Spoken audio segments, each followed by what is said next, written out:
guys, it's Ukeme. You're welcome to today's episode of Pages Highlights. Today I'll be sharing a review of Zikora, written by Chimamanda Ngozi Adichie. So Zikora was published in the year 2020. It contains about 30 pages. But I actually read the audio version from my Audible app, which was narrated by Adepero. Okay, so the story begins when Zikora, a 39-year-old Nigerian based in America and practicing law in DC, is set to have her baby through an epidural process. Her mother is actually in the room with her, but then her mother seems so cold and alienated from the pain her daughter was going through. At first, she gets scared that she could be a statistics of maternal mortality among black women in the America. During the whole epidural birthing process, Zikora begins to reflect on her life experiences. She reflects on her experiences with the man who she had come to love, Kwame, the father of her baby, and how he had actually been the perfect guy, and he had even introduced her to his family. You know, when a guy introduces you to his family, that's like one step forward into the relationship. He had come all the way with her to Nigeria to meet with her family, who had assumed that, oh, he was her fiancé and everything.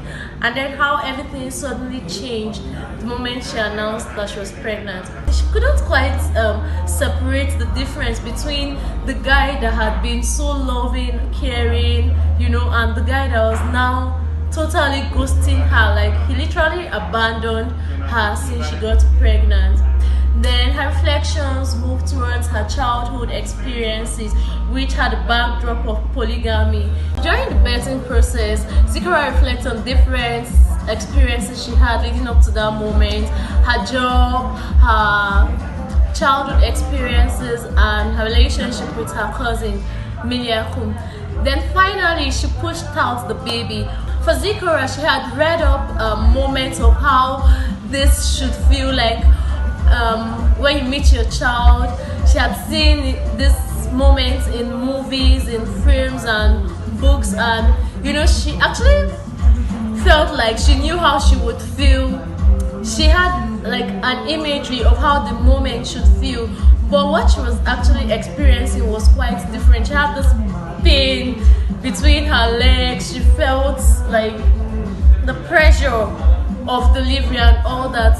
And afterwards, she began to connect more with her child, and it was an experience, and she knew she had discovered something she would never trade for anything in the world, which was the love of a mother for her child.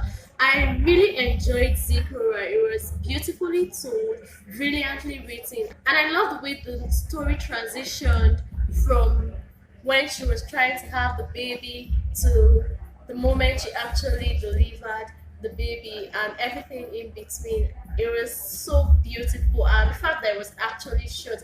I totally enjoyed reading this book from my Audible app, and the narrator of the story, Adepero Oduye, did an awesome job because she transitioned so easily between the American accent and Nigerian accent, and it just made you differentiate the characters so easily. So yeah, with this I've come to the end of my review. I'm definitely recommending Zikora to you. It's just 30 pages, and for the Audible app audiobook, I covered it in about an hour and 15 minutes. So yeah, thank you for staying tuned. With this I've come to the end of my review. If you enjoyed this video, make sure you give it a thumbs up. Also leave a comment in the comment section, and then if you like the content I make, please consider subscribing to my YouTube channel. So yeah. And then shout out to my friend Sophie, and very big happy birthday to you. Yeah, she's the person behind the camera. Thank you. Bye for now. I'll see you again in another episode. Bye. Reflect on her. Okay, so happy birthday to you.